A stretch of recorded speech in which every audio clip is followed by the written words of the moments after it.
नमस्कार। Greater Nepal TV हेरेर बस्नुभएका तपाईँ सम्पूर्ण दर्शकवृन्दलाई फेरि पनि आजको यो बसाइमा हार्दिक स्वागत गर्दै उपस्थित भइसकेको छु र धेरै साथीहरूले यो विषयमा भिडियो बनाउनुहोस् भनेर हामीलाई धेरै साथीहरूले कमेन्ट गरेका कारणले आज हामी यो भिडियो बनाउन लागिराखेका छौँ। हमारे यहाँ बहुत सारे लोग इस कॉन्सेप्ट को अखंड भारत का कॉन्सेप्ट बनाकर आगे पुश करते हैं कि अखंड भारत होना चाहिए। फिर सारे जो आसपास के जो ये पूरा इलाका है, ये संस्कार हैं, ये हमारी जो इतिहास है इतना, वो सब फिर एक अखंड भारत के कॉन्सेप्ट में आ जाएगा। आप उससे अग्री करते हैं? नहीं। प्रश्न यह है कि इतिहास पीछे नहीं जाएगी। अखंड भारत दरअसल कभी था ही नहीं, था ही नहीं। और एक कंसेप्ट जैसे आपको बताऊं, आपने इतिहास में पढ़ा होगा, द्रुपद का देश था, विराट का देश था, जनक का देश था, उसका देश था, उसका देश था, बहुत सारे देश थे। अब से 4000 साल पहले, कम से कम हम रामायण को 7000, 9000, 12000 कहते हैं, हम 4000 साल पहले का बात करते हैं, क्योंकि मेसोपोटामिया सभ्यता ने 4200 साल पहले गाड़ी का, कैरेट का पहिया बनाया था। उसके बाद राम के पिता दशरथ के पास 10 रथ थे, अपने लिए, 4 रानियों के लिए और दूसरे अपने विद्वान लोगों के लिए। इसलिए उन्हें 10 रथ कहा गया, 10 रथ होने की वजह से। इसका मतलब 4200 साल से इधर का हिस्ट्री है ये। इसका मतलब मेसोपोटामिया से यहाँ तक आने में, आप फैजाबाद तक कहेंगे जी, हम अयोध्यापुरी तक कहेंगे, आप यहाँ तक कहेंगे जी, अयोध्यापुरी तक कहेंगे।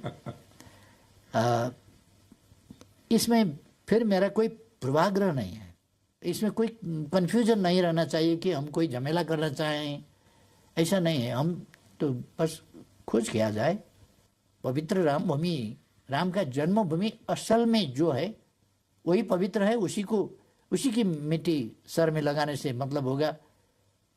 कोई दूसरे जगह को राम जन्मभूमि कहकर मिट्टी लगाने से कोई फायदा नहीं है। कहीं ऐसा तो नहीं कि आपने हिस्टोरिकल वर्जन को डिप्लोमेसी और पॉलिटिक्स में यूज कर लिया? नहीं, मैं आपको यही सजेस्ट करना चाहता था कि हमारा हिस्ट्री जो है, एक भारत, एक भारतवर्ष। भारतवर्ष का मतलब क्या था कि ये समूचा इलाका जहां हजारों राज्य थे, तब भारतवर्ष का कहला जाता था। एक ही राज्य था भारतवर्ष, ऐसा नहीं है। भारतवर्ष कई राज्य थे,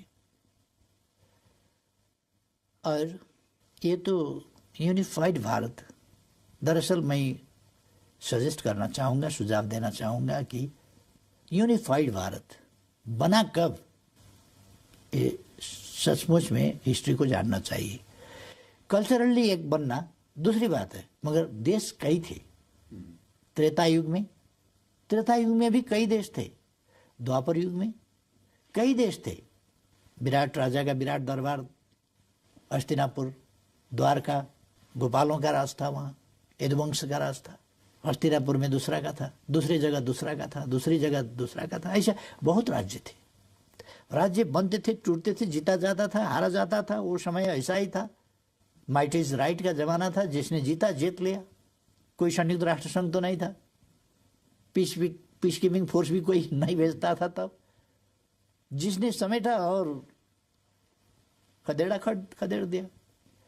हाँ, इसलिए कभी था ही नहीं भारतवर्ष। भारतवर्ष एक हिमवत खंड का, अफगानिस्तान से लेकर म्यांमार तक, बर्मा तक का भूमि, उत्तराखंड के हिमवत खंड, ये हिमवत खंड के अंदर भारतवर्ष था। साउथ एशिया को भारतवर्ष कहा जाता था। इसको नामकरण इसलिए रीजन को, मगर कई राज थे। अभी जैसा 7-8 देश नहीं, तब हजारों देश थे। आपको पता है 556 देश राजे रजौटे थे इंडिया में जब ब्रिटिश आए। बिल्कुल बिल्कुल थे, और सरदार पटेल को बड़ी मेहनत करनी पड़ी। तो इसलिए ये बहुत बात तक आप जानते हैं, पंजाब का अपना कल्चर है, भाषा है, संस्कृति है, वेशभूषा है, सब। बंगाल का बंगाली, उसका डिश, उसका भाषा, उसका कल्चर, उसके वाद्य वादन, ये सब ये अलग अलग है, अलग अलग थे। ये अब एक भारत बन गया। हमारे यहाँ 123 से ज़्यादा 125 जात जाति और भाषाभाषी है, उतने ही भाषा हम बोलते हैं। ये हमारा एक देश है। फीलिंग को आधारहीन फीलिंग को नहीं, सच्चाई पर आधारित, तथ्यों पर आधारित, प्रमाणों पर आधारित फीलिंग्स, उनको समझना चाहिए। इसलिए इंडिया ने नक्शा छापा नहीं है, इंडिया ने तो नक्शा छापा है अपना देश का। तो हर देश अपने नक्शा छापते हैं ना, अपने टेरिटोरी को समेट कर छापते हैं ना।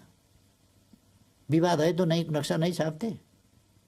अब पाकिस्तान के साथ आपका विवाद हो गया, आप नक्शा तो छापते हैं, अपना टेरिटोरी जो मानते हैं आप उसको मानकर। पाकिस्तान जो अपना टेरिटोरी मानता है उसको मानकर फिर छापता है। जब जिस दिन वो विवाद निपटारा हो जाएगा, एक ही प्रकार का नक्शा बनेगा। हाँ, ये है बॉर्डर। अगर चीन ने ऐसा किया होता तो आप चीन के साथ भी ऐसे ही करते? हाँ, किसी ने कुछ गलत किया तो वो भी ठीक है, किसी ने गलत किया तो सचमुच गलत है। ये हमारा इंसाफ नहीं है। हम हर किसी के साथ समान व्यवहार करेंगे, हर किसी के साथ। ओली जी, बहुत बहुत शुक्रिया हमसे बात करने के लिए, और मुझे बड़ी उम्मीद है कि आपने जो हिंदी में हमसे बात की है, भारत के जो हमारे दर्शक हैं वो आपकी बात सुनेंगे और उन्हें आपका जो व्यू पॉइंट है वो उनको पता चलेगा। आपका बहुत बहुत शुक्रिया। धन्यवाद।